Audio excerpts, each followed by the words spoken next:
Hell no.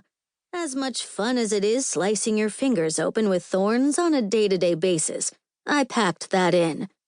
Dimitri smirked. You sound a bit bitter about it. She eyed her plate, perhaps hoping a bit of her breakfast was still available.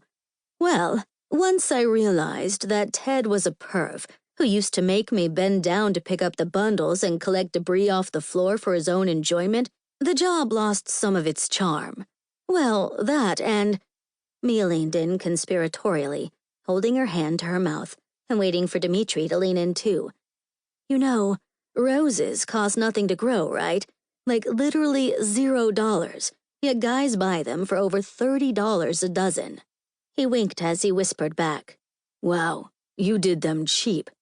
Mia playfully slapped Dimitri's face. Dimitri feigned shock, and they hovered near each other for a moment, electricity passing between them. Well, that's over now anyway, Mia said, leaning back. Dimitri wondered if there had been a double meaning to those words. Probably not, judging by the foot sliding up his trouser leg. Change of careers for me. Yeah? He waved down the waitress and asked her for more coffee. What's the switch? Game development, she said simply, and took a dramatic sip of her tea. Game development? Dimitri asked, eyebrows raised skeptically. You, Miss, can you please spend time with me in the real world, is now creating the very games that led to some of the biggest arguments I've ever had with anyone in my life? He added after a moment, Ever? His accusation of hypocrisy was set aside with a shrug.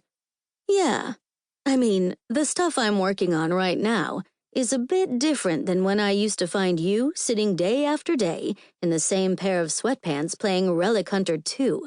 We're more into the VR space now, creating full immersion multiplayer experiences, something you can really get your teeth into.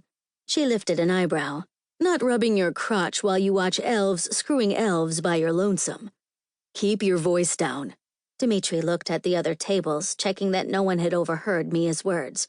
Please, I have a reputation to maintain. Oh, that's right, Mia said playfully. Her voice grew louder as she turned her head toward the cafe, but her eyes never moved from his face. Mr. Big Shot Psychologist doesn't want people to know he used to live down on the ground with us mere mortals.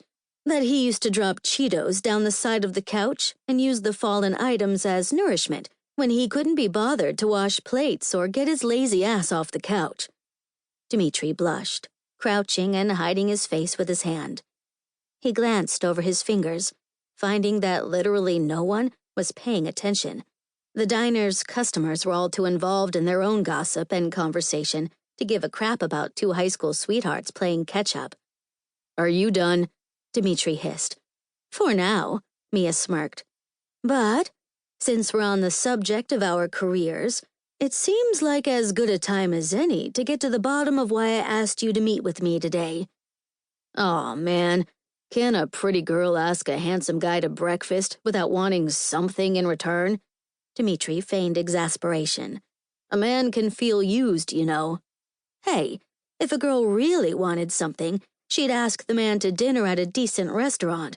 She pointed around the cafe. Not a crummy diner in the early morning light, Mia said, biting her tongue coyly.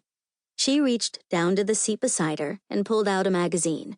A devilishly groomed man beamed on the cover, a hand pinching the knot of his tie. You know who this is, right? Dimitri scoffed. You know I do, but I'm not exactly sure what you're getting at here. Mia grinned and fanned through the pages, finding the center spread with the same man, who stood at the forefront of a V of sophisticated-looking men and women with similar features. They were all dressed in power suits. Some had their arms folded, others had their hands in their pockets, 8 of them in total. A headline at the top of the page read, Hector's heights soar ever higher. Mia slapped the magazine down as if her point had been made. The Lagardis are one of the wealthiest families in America. Like, we're talking stupid, ridiculous money. More zeros than anyone can count. More zeros than I can scribble onto this page before running out of space. She paused, meeting Dimitri's eyes. And what does their wealth have to do with me? Dimitri said, already feeling like he knew where this conversation